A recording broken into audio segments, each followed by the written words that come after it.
Il s'éloigne pas parce qu'il ne t'aime plus, mais parce que t'es devenue dangereuse pour lui. Il rentre du travail, il est épuisé, fatigué. Il a porté la journée, les soucis, la pression. Et toi, la première chose que tu lui balances, c'est quoi? Tu lui dis, tu rentres tard, t'es jamais à la maison.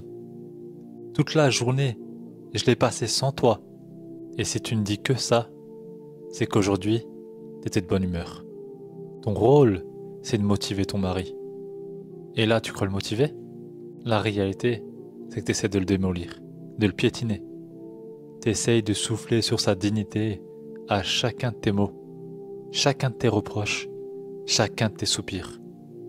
Tu veux un homme fort, mais toi, tu réfléchis à là où ce qu'il faut taper pour être sûr de le casser. Tu veux qu'il ouvre son cœur, mais la réalité, c'est que tu utilises une partie de ce qu'il te dit pour la retourner contre lui. Et l'autre partie, tu la gardes en réserve. On ne sait jamais. Allah a dit dans Sourate Al-Isr, le verset 53, dis à mes serviteurs d'employer dans leurs propos des mots aimables, de peur que Shaitan ne sème entre eux la discorde. Car Shaitan est l'ennemi mortel de l'homme. Vous êtes mariés.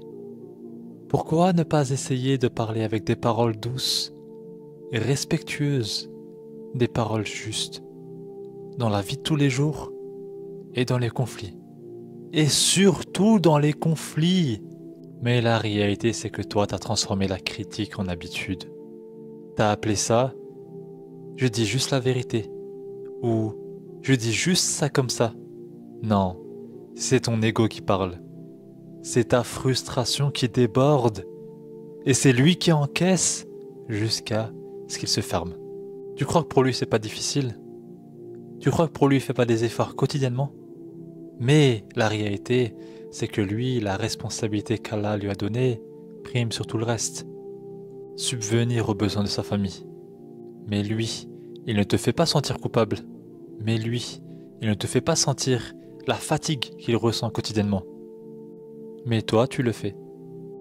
Car tu te dis, si moi je ressens la difficulté, lui aussi doit la ressentir. Tu veux savoir pourquoi ton mari te regarde plus? Tu veux savoir pourquoi ton mari ne te parle plus? Pourquoi il reste silencieux? Parce que tu l'as fatigué jour après jour. T'es pas devenu une complice, hein. T'es pas devenu sa complice. T'es devenu un tribunal vivant. Il ne veut plus s'exprimer avec toi, il ne veut plus parler.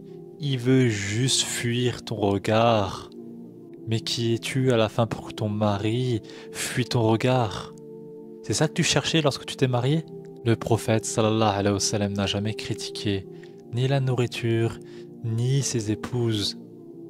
Il leur parlait avec sagesse, avec rahma, avec miséricorde. Et toi, ton mari, tu lui parles avec mépris. Tu te dis dans ta tête, c'est comme ça qu'il va évoluer. Non, pas du tout. La réalité, c'est qu'il se referme et tu le sais. Et tu le sais. Il se referme, il se coupe de toi car il se protège. Et il se protège de quoi? De toi. N'est-ce pas révoltant? Tu t'es marié avec lui dans le but de le protéger. Et aujourd'hui, il se méfie de toi parce que tu n'as pas su tenir ta langue. Tu le critiques toujours. Voilà pourquoi il se ferme à toi. Tu crois qu'il est devenu froid, mais la réalité, c'est juste qu'il est devenu prudent. Il a compris que tu avais utilisé des choses que lui t'avait dit pour le retourner contre lui. Alors, même dans ses paroles, même dans les manières qu'il a à se confier à toi, il est devenu prudent.